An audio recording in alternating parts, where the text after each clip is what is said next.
ရန်သူရဲ့စတန်အေးစွမ်းအားဟာနှလုံးခုန်တန်ကိုခြေရာခံနိုင်တာကြောင့်ပူချရသည်ဟာရိပ်မိမသွားအောင်ကိုယ်နှလုံးကိုကိုယ်တိုင်နှစ်ချမ်းခွဲပြီးတေဟန်ဆောင်ခဲ့ရပါတယ်ခဏလေးလိုမှတင်ကျက်နဲ့ရန်သူဟာယထာဘော်ကနေတူပြုတ်ကျခဲ့ပေမဲ့ရန်သူညီဖြစ်သူကငါးမြချိတ်နဲ့အချိန်မီချိတ်ဆွဲနိုင်ခဲ့လို့ကျက်လဲကန်ကောင်းထောက်မစွာအသက်ပေးကလွတ်ခဲ့ရတာပါဒါပေမဲ့ရန်သူကသူ့ကိုမျက်နှာကိုအချက်ပေါင်းများစွာကန်ကြောက်ပြီးတိုက်ခိုက်ပါတော့တယ်ကျက်ကလည်းသူ့ရဲ့ခဲအားကွက်ထန်းရဲ့စွမ်းအားနဲ့ပြန်လဲခုခံခဲ့ပေမဲ့ရန်သူမထင်မှတ်ထားတာကတော့ကျက်ဟာသူ့လက်ကိုနှစ်ချမ်းခွဲပစ်ပြီးငါးမြချိတ်ကိုပြန်လဲထိန်းချုပ်လိုက်တာပါပဲရန်သူဟာအားကိုးရမယ်သွားပြီးယထာဘော်ကပြုတ်ကျန်ခဲ့ပါတော့တယ်အဲ့ဒီနောက်ကျက်ဟာငါးမြချိုးတိုင်းလိုက်ရှာရင်ရန်သူညီပတ်ရှိလက်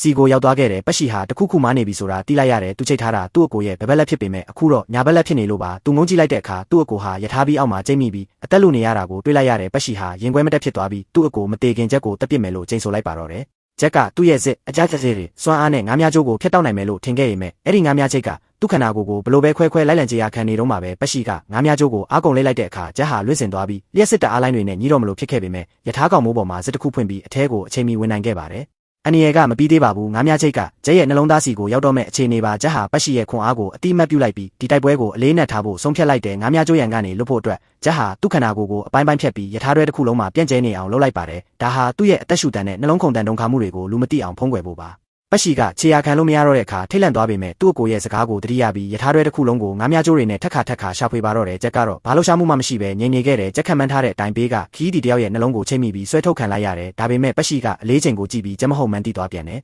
နှလုံးခုန်တန်ကိုခြေရာခံပြီးတော့မဲ့အချိန်မှာပဲကျက်ဟာသူ့နှလုံးကိုနှစ်ချမ်းခွဲပြလိုက်ပါတယ်ဒါဟာတေခြင်းတရားကိုရွေးချယ်တာဖြစ်ပေမဲ့တခြားနယ်လမ်းမရှိတော့ပါဘူးကံကောင်းစွာနဲ့ပတ်ရှိကကျက်ဟာယထာဘော်ကနေထွက်ပြေးသွားပြီလို့ထင်ပြီးသူ့အကိုစီကိုအရင်သွားခဲ့တဲ့ကျက်ရဲ့လောင်းကြီးကမှန်သွားခဲ့ပေမဲ့နှလုံးသားကကွဲကွာနေတာကြာသွားတာကြောင့်ပြန်ဆက်ဖို့ခွန်အားမရှိတော့ပါဘူးယထာကွေ့မှာနှလုံးပိုင်းစတွေပိုဝေးသွားလို့ကျက်ဟာလက်တောင်မမြောက်နိုင်တော့တဲ့အခြေအနေပါအဲ့ဒီအချိန်မှာပတ်ရှိကသူ့အကိုကိုကယ်ဖို့အတွက်ယထာရဲ့ထိန်းချုပ်ရေးစနစ်ကိုဖျက်ဆီးလိုက်ပြီးယထာကိုရက်လိုက်တဲ့အဲ့ဒီရုတ်တရက်ရက်လိုက်တဲ့အချိန်ဘာဖို့ရဲကြောင့်ပြန့်ကျဲနေတဲ့ခန္ဓာကိုယ်စိတ်ပိုင်းတွေပြန်ဆူဆီးသွားပြီးကျက်ဟာနောက်ဆုံးလက်ကြံခွန်အားနဲ့နှလုံးကိုပြန်ဆက်လိုက်နိုင်ပါတယ်ကျက်ဟာအသက်ပြန်ရှင်လာပြီးပတ်ရှိကိုရှာတွေ့သွားခဲ့တယ်ပတ်ရှိဟာကြောက်လုံးလို့မတ်တက်တောင်မရက်နိုင်တော့ပါဘူးအားကောင်းလာတဲ့ကျက်ကိုသူမရှင်နိုင်တော့ပဲကျက်ရဲ့ခဲအိုက်ချစွမ်းအားနဲ့အချက်ပေါင်းများစွာထိုးနှက်ချင်းခံရကအပိုင်းပိုင်းပြက်ပြက်နဲ့ရှုံးနေသွားပါတော့တယ်